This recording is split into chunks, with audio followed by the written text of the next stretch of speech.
Գյուրջան Կասկադ, ցանկացած համեմատություն մեր օգտին է։ Ուրեմն ինչպես նշեցի սկզբում, այս ժողովը իսկապես աննախադեպ պայմաններում տեղի ունեցավ։ Նախորդը գիտեք տեղի էր ունեցել 22 թվականի սկզբներին եւ այս 3 տարիների ընթացքում Հայաստանին պատուհասած կործանարար ընթացքը իսկապես բերեց նորանոր կորուստներ եւ մենք հավաքվեցինք այս տարի փաստորեն այն վիճակում մթնոլորտում, որ մեր բոլոր մինչև այս իրադարձությունները հռչակած նպատակները եւ այն սպառնալիքներն ու վտանգները, որոնք որ մենք նախանշում էինք, դրանք ել ավելի հաստատեցին իրենց կենսունակությունը։ Դժբախտաբար մեր ամենավատագույն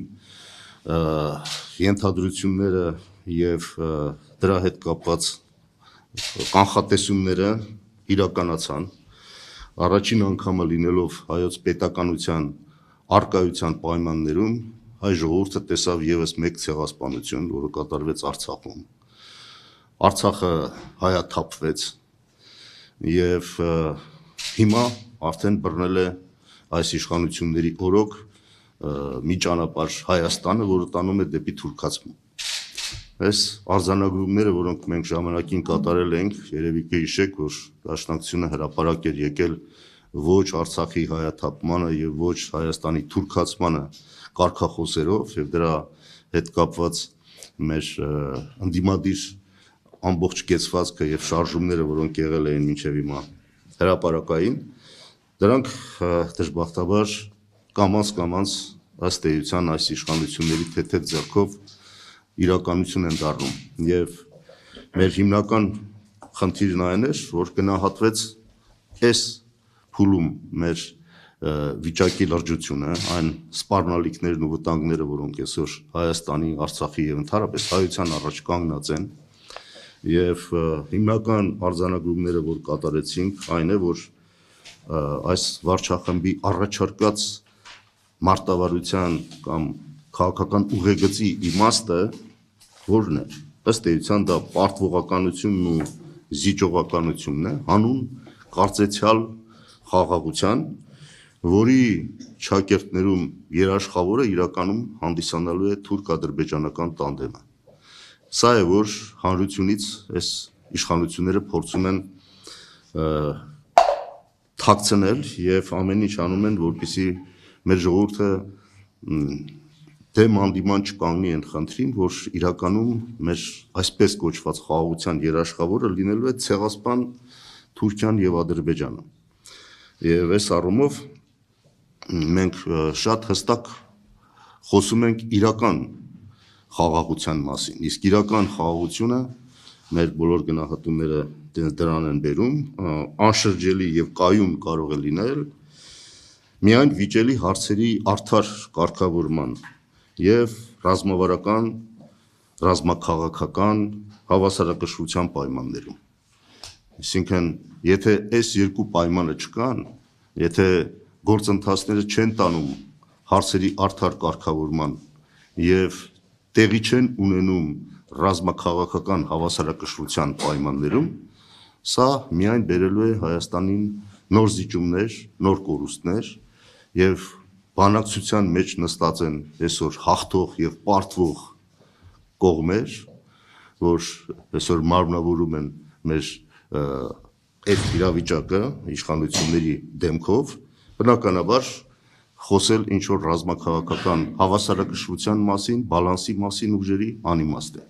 Եվ ուրեմն այդ պայմաններում արդեն իսկ մենք այսպես կոչված խաղաղություն ունենալը ենթադրելու է նոր զիջումներ եւ նոր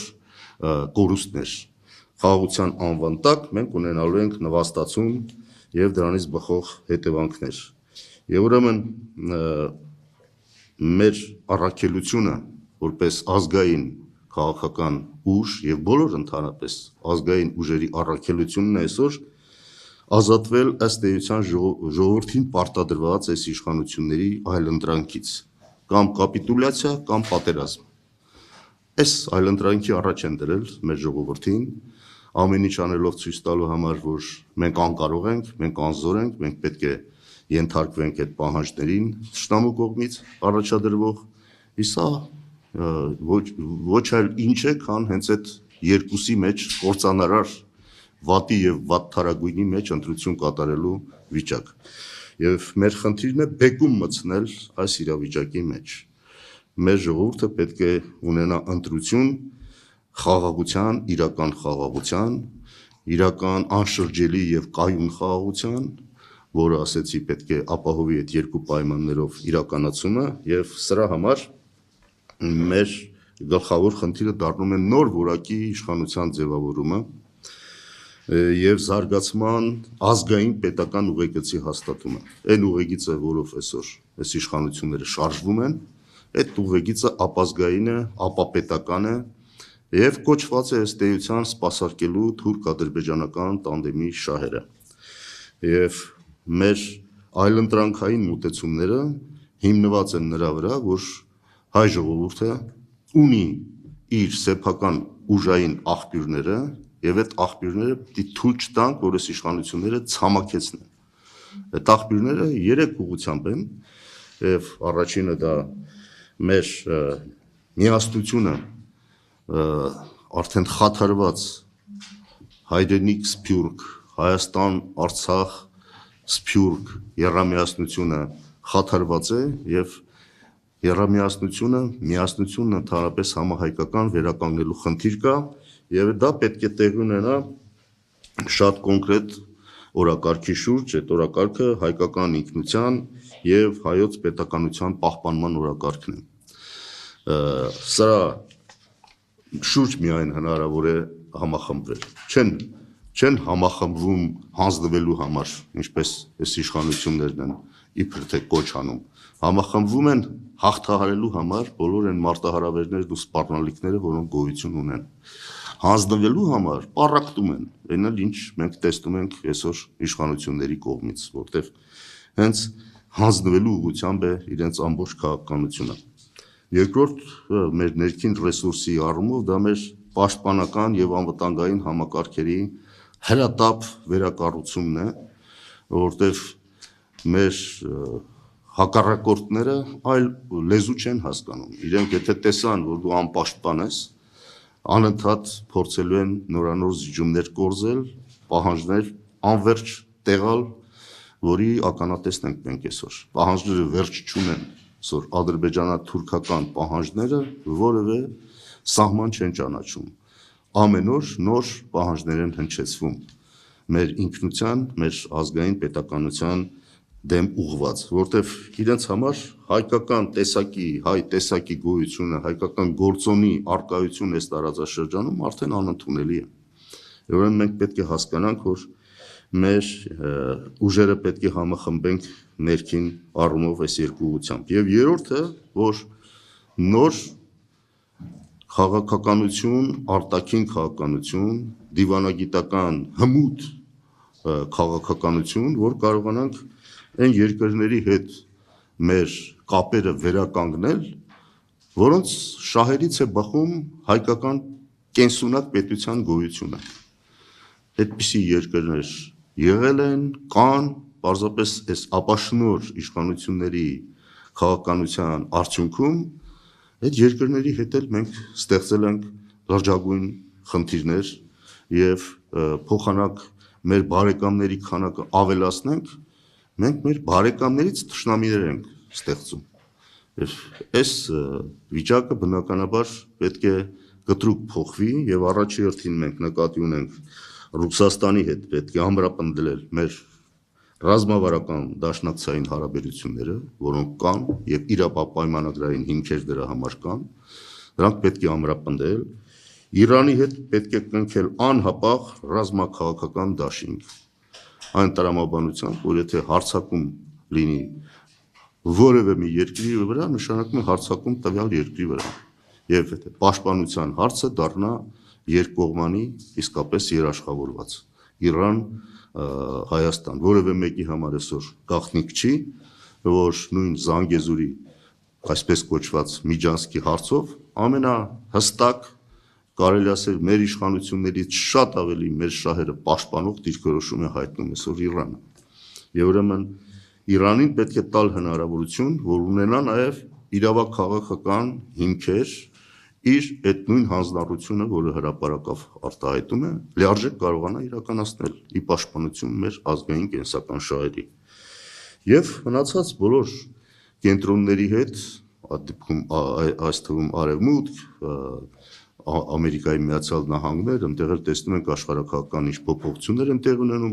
բոլորի հետ առաջացել է հնարավորություն փոխլրացման տրամաբանությամբ մեր շահերը պաշտպանել։ Արդեն իրավիճակ փոխվել է, Ռուսաստան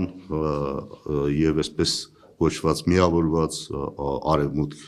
իրականությունը բոլորովին այլ է, եւ այդ փոփոխությունը մեզ տալիս է հնարավորություն, որ մենք կարողանանք փոխլրացման տրամաբանությամբ այդ գերտերությունների հետ կարողանանք աշխատել եւ մեր շահերը պաշտպանել։ Սա հստակ օրակարգ է եւ այս հստակ օրակարգի շուրջ Դաշնակցությունը արտահայտում է իր պատրաստակամությունը արդեն նաև ընդհանուր ժողովի, մեր բարձրագույն ժողովի մակարդակով համագործակցել բոլոր այն ուժերի հետ, ովքեր որ կիսում են այս օրակարգը եւ պատրաստ են որպես անհրաժեշտ պայման իշխանափոխություն իրականացնել, որպեսզի հնարավոր լինի փոխել այս ապազգային ուղեգիծը։ Իհարկե միշտ խոսքը գնում է թե այդ իշխանափոխությունը ինչպես պետք է իրականացվի, դրա մասին էլ ենք մենք խոսել ընդհանուր ժողովում եւ վերլուծվել են անցած 3 շարժումները ընդդիմադիր, որոնց առանցքում եղել է գիտեք Դաշնակցությունը, բայց բնականաբար ընդհանուր ժողովում էլ կա այս դժգոհությունը, որ մենք մեր նպատակին չենք հասել։ Այս գիտակցումը կա, կատարել ենք ինչ որ հնարավոր է, բայց ընդհանուր ժողովը խնդիրը դրել, որ ավելի ամբողջական վերլուծել այդ ամբողջ ընթացքը ընդդիմադիր շարժումների եւ առավել ճշգրիտ որոշումներ կայացնել,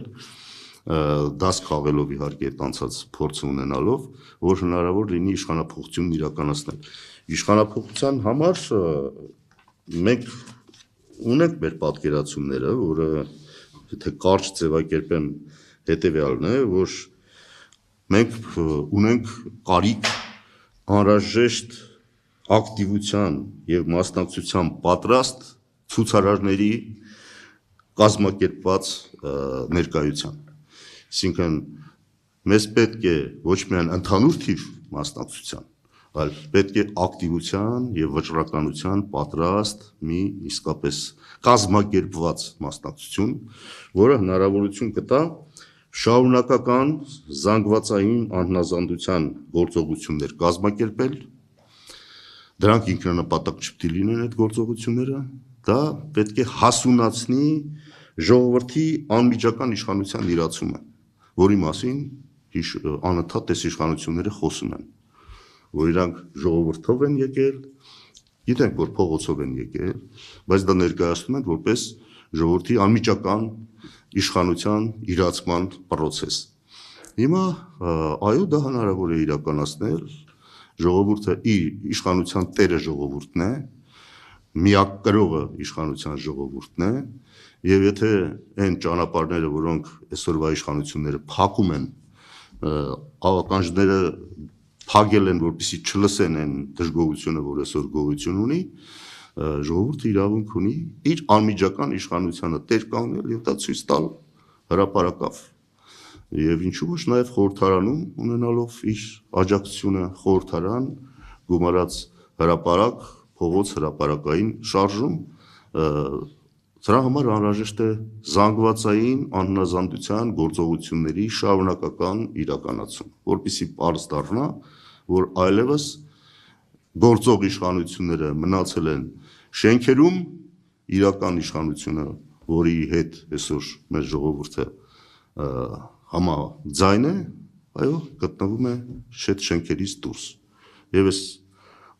իրավիճակը փոխելու համար բնականաբար առաջանալու է կոնկրետ խնդիր այս իշխանություններին հեռացնելու Եվ սրա այս գործի մեջ է պետք այսօր ընդգրկվել եւ այս գործը առաջ տանել հնարավորինս արդյունավետ եղանակով։ Ես ինչպես ասացի, իհարկե միայն Հայաստանի մասին չի խոսվել ընդհանուր ժողովում, խոսվել է նաև Սփյուռքի արչև կանգնած մարտահրավերների մասին, որտեղ մենք այսօր ոչ միայն ունենք այս ռազմաքաղաքական, աշխարհաքաղաքական նաև այս իրավիճակի հետ կապված Հայաստանի Հանրապետության կենսունակության հարց, ունենք նաև մեր համայնքների կենսունակության հարց։ Այսօր ամեն ինչ արել են Սփյուռքը պառակտելու ուղղությամբ, դասական, ավանդական կառույցները փլուզելու ուղղությամբ, որ իբրև թե ավելի զարգացնեն Սփյուռքը։ Հիշում եք, չէ, որ իրենք եկան, առաջին բան որ ասում էին, մինչև հիմա դասական պատկերացում եղել են, որ մենք պետք է զբաղվենք Սփյուռքում հայապահպանության խնդրով։ Դա շատ քիչ խնդիր է, փոքր ծավալի խնդիր է, մենք պետք է հայկական Սփյուռքի զարգացման մասին խոսենք, ոչ թե պահպանման մասին։ Պարզ դարձավ, որ այս իշխանությունները, երբ որ խոսում են զարգացման մասին, իրականում այն ինչ որ կա քանդելու մասին են խոսում։ Այդպես եղավ թե Հայաստանի պարագան, թե Արցախի պարագան, հիմա նույնը իրենք Սփյուռքում են այդ գործը կատարել, գեղեցիկ հնչեղ ինչ որ հայտարարությունների տակ քողարկելով իրենց կազմալուծման, քանդման քաղաքականությունը։ Եվ սա այսօր իրականություն է դարձել եւ 30-ից ավել երկրներ, գիտեք, ներկայացված են եղել մեր ընդհանուր ժողովում եւ նաեւ շրջան առ շրջան քննարկվել է նաեւ շրջաններում եղած իրավիճակը, Սփյուռքի ընդհանրապես կացությունը եւ այսօրվա այն մարտահրավերները, որով մեր համայնքների արժեվ կանգնած են։ Եվ այս առումով ես ուզում եմ խոսքը փոխանցել իր Հակոբ Բագրատունուն, որ այս խնդիրներին ավելի մանրամասն կանդրադառնա եւ նաեւ 1-2 կարեւոր փոխանցում կատարենք, որպեսզի պարզ դառնա, վստահ եմ այդ հարցը ձեր մոտ կարող է առաջանալ։ Ընկեր Դավիթ Իշխանյանի պարագան, գիտեք, մեր ընկերը բանտարկված է Ադրբեջանի բանտերում, այսօր գտնվում է եւ նաեւ ունենք նաեւ լուրեր, որ իր առողջական վիճակի հետ կապված խնդիրներ կա։ Իհարկե մենք ամբողջական առանձին նաեւ հարցադրում ունեինք եւ դրա հետ կապված նաեւ որոշակի վճռական որոշումների ընթացքի մեջ ենք կապված մեր ռազմագերիների ազատման խնդրի հետ, որը մեր գլխավոր հարցերից մեկն է լինելու եւ մեր հայդատի գրասենյակը մեր բոլոր կառույցները ամեն ինչ անելու են, որպեսզի օր առաջ մեր ռազմագերիները վերադարձվեն եւ այս առումով մենք ունենք իրավական, քաղաքական,